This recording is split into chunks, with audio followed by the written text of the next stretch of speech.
नमस्कार मंडळी, सर्वांना सर्वप्रथम श्री स्वामी समर्थ. आजचा दिवस सर्वांना आनंददायी आरोग्यदायी जावं तर हीच महाराजांच्या चरणी प्रार्थना करूया आणि आजच्या व्हिडिओला सुरुवात करूया. आज आपण घरातील कुलस्त्रीने कुलदैवताची कुलदैवीची कोणती सेवा करावी हे जाणून घेणार आहोत. आठवडाभरामध्ये व्हिडिओ खूप महत्त्वपूर्ण आहे, शेवटपर्यंत नक्की पहा. आता आपण आठवडाभरामध्ये नित्यनियमाने कोणत्या सेवा प्रत्येक घराघरामध्ये झाल्या पाहिजेत ते थोडक्यात समजून घेऊयात. तर सुरुवात आपण सोमवारपासून करूयात. दर सोमवारी महामृत्युंजय यंत्रावरती तसेच महादेवाच्या पिंडीवरती प्रत्येक घरामध्ये लघुरुद्र किंवा महारुद्र झालाच पाहिजे. त्यानंतर त्याचं जे तीर्थ असतं ते तीर्थ सर्वांनी प्राशन करावं आणि आपण फरशी पुसतो त्या फरशीच्या पाण्यात थोडंसं घालावं. त्याचबरोबर आपली जितकी वास्तू आहे त्या वास्तूमध्ये देखील शिंपडावं. ह्या तीर्थाचा खूप प्रभाव आहे. जर तुमच्याकडे कोणी व्यसन करत असतील किंवा घरात वादविवाद होत असतील, भांडणे होत असतील तर दर सोमवारी रुद्र केल्याने ती कमी होतात. कितीही व्यसनाधीन लोक व्यसनं सोडतात इतका ह्या तीर्थाचा प्रभाव आहे. त्याचबरोबर कोणी आजारी असेल, कोणाला दीर्घकाळ काही आजार असेल तर ते आजार देखील कमी होण्यास मदत होते, इतका ह्या तीर्थाचा प्रभाव आहे. आता आपण मंगळवारी कोणती सेवा करायची ते पाहूया. दर मंगळवारी आणि शुक्रवारी घरातल्या कुलस्त्रीने किंवा कर्त्या पुरुषाने दुर्गा सप्तशती या ग्रंथाचं पठण करावं. सकाळी करा, सकाळच्या सेवेमध्ये चालू शकतं, संध्याकाळी करा, संध्याकाळच्या सेवेमध्ये किंवाही जेव्हा जमेल तेव्हा दर मंगळवारी किंवा शुक्रवारी आठवड्यातून किमान एकदा तरी दुर्गा सप्तशती पठण करायचं आहे. ह्यामुळे खूप छान प्रचिती येते, आईसाहेबांचा आशीर्वाद मिळतो. त्याचबरोबर मुलांची शालेय प्रगती होण्यास मदत होते. नंतर घरातल्या कुलस्त्रीने आपलं जे श्रीयंत्र आहे, जे आईसाहेबांचं आसन मानलं जातं त्यावरती कुंकुमार्चन करायचं आहे. कुंकुवाने श्रीयंत्रावरती कमलकट्ट्याची माळ ठेवायची, त्यानंतर कुंकुमार्चन करायचं आहे आणि ते कुंकू रोजच्या रोज आपल्या कपाळी लावून घ्यायचं आहे. यामुळे अखंड सौभाग्य प्राप्ती होते. तर नंतर बुधवारी गुरुगीताई म्हणजे गीताई वाचन. आता हे गीताई जो ग्रंथ आहे त्याबद्दल आपण वेगळा व्हिडिओ करूया. तर दर बुधवारी गीताई या ग्रंथाचं वाचन होतं. त्याचबरोबर दर गुरुवारी पूर्ण स्वामी चरित्र ह्या ग्रंथाचं वाचन करावं. जर तुम्हाला आठवड्याभरामध्ये नित्यसेवा जमली नसेल, वेळेअभावी, तर किमान दर गुरुवारी तरी पूर्ण स्वामी चरित्र वाचावं. त्याचसोबत स्वामी समर्थ महाराज यांचा षडाक्षरी मंत्राच्या 11 माळ जप हा देखील करावा. आपण लवकरच नित्यसेवा म्हणजे काय हा व्हिडिओ करणार आहोत, तर त्याच्यामध्ये मी डिटेल सर्व माहिती देणार आहे. आणि शुक्रवारी करायची सेवा, दर शुक्रवारी अन्नपूर्णा माता यांची सेवा करावी. म्हणजे आपल्या घरामधले जी आपलं गॅस असेल, स्टोव असेल किंवा चूल असेल त्याचं पूजन करावं. स्वच्छ करून त्याचं पूजन करावं. नंतर अन्नपूर्णा माता यांच्या मूर्तीवरती जेव्हा देवपूजा चालू असते त्यावेळी अन्नपूर्णा मंत्राचा जलाभिषेक करावा आणि ते तीर्थ घरातील सर्वांनी प्राशन करावं. त्याचबरोबर जेव्हा गॅसची पूजा केली जाते तेव्हा अन्नपूर्णा माता यांना वंदन करावं आणि आपल्या घरामध्ये जास्तीत जास्त अन्न शिजेल अशी प्रार्थना करावी. आणि जे कोणी ते अन्न खाऊन जातील ते समाधानी आणि संतुष्ट व्हावेत असा आशीर्वाद त्यांच्याकडून प्राप्त करून घ्यावा. ही आहे दर शुक्रवारी करावयाची सेवा. आता आपण शनिवारची सेवा समजून घेऊयात.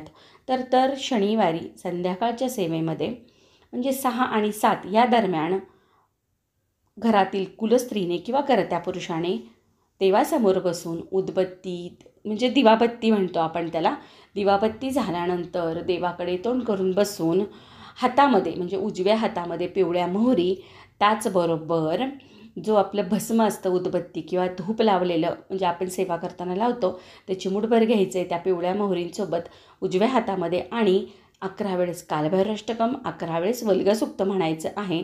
त्यानंतर जागेवरून उठायचं आणि आपली जितकी वास्तू आहे त्या वास्तूमध्ये त्या मोहऱ्या आणि ते भस्म फुंकर घालून फुंकायचं आहे.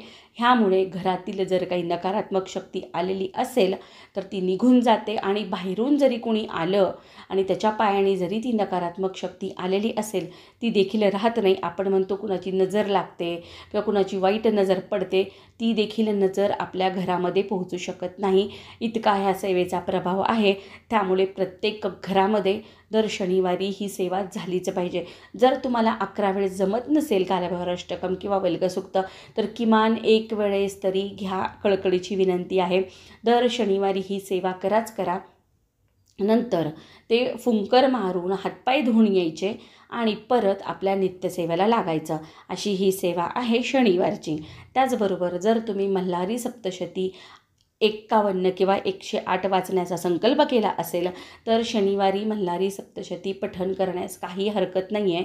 खंडोबाचे जे वार असतात, रविवार, सोमवार, शिवरात्र, त्याचबरोबर शनिवारी देखील मल्हारी सप्तशती वाचलं तरीही चालतं. ही शनिवारची सेवा आहे. आता आपण रविवारची सेवा समजून घेऊयात. तर दर रविवारी प्रत्येक घरामध्ये कुलस्त्रीने किंवा कर्त्या पुरुषाने किंवा जर तुमची मुलं मोठी असतील मुलांनी देखील मल्हारी सप्तशती पठण करणे गरजेचे आहे. आठवड्यातून किमान एकदा तरी आपले कुलदैवत खंडेराया यांचा जागर झालाच पाहिजे. प्रत्येक घरामध्ये कोणतीही वाईट वेळ किंवा आपण म्हणतो अकस्मात काही घटना घडतात त्या होत नाहीत. ही सेवा करण्याने मल्हारी देव ती आपल्यापर्यंत येऊ देत नाही. जरी यायचा प्रयत्न केला त्या संकटांनी तर मल्हारी देव तिथल्या तिथे थांबवतात. सांगतानासुद्धा अंगावर काटा येतो, इतकी मल्हारी देवाची सेवा प्रभावी आहे. आम्ही स्वतः ह्या अनुभवातून गेलेलो आहोत. त्यामुळे प्रत्येक घरामध्ये आठवड्यातून एकदा तरी किमान खंडेरायाचा जागर झाला पाहिजे, मल्हारी सप्तशती पठणच झालं पाहिजे. त्यामध्ये जो मंत्र आहे खंडेरायाचा तो मंत्र देखील आपल्याला जर एक माळ घेता आला ना तर अवश्य घ्या. तुम्हाला जर तुमच्या मुलाबद्दल काही चिंता वाटत असेल, त्याच्या कोणत्याही बाबतीत काही चिंता वाटत असेल ना तर ती चिंता ते खंडेराया अगदी कधीही दूर करतात, ते आपल्याला कळत देखील नाही. जेव्हा आपण मल्हारी सप्तशती पठण करतो त्यामध्ये आपल्याला वाचताना सगळी प्रचिती येते की कसं वाचलं पाहिजे आणि किती त्याचा प्रभाव आहे मल्हारी सेवेचा. त्याचबरोबर जर तुम्हाला वेळ असेल तर खंडेरायाचे जे टाक आहेत तर त्या टाकावरती हरिद्रा मार्चन अवश्य करा. किमान आठवड्यातून एकदा, अगदी 15 ते 20 मिनटाचा वेळ लागतो बरं का ह्या सेवेला.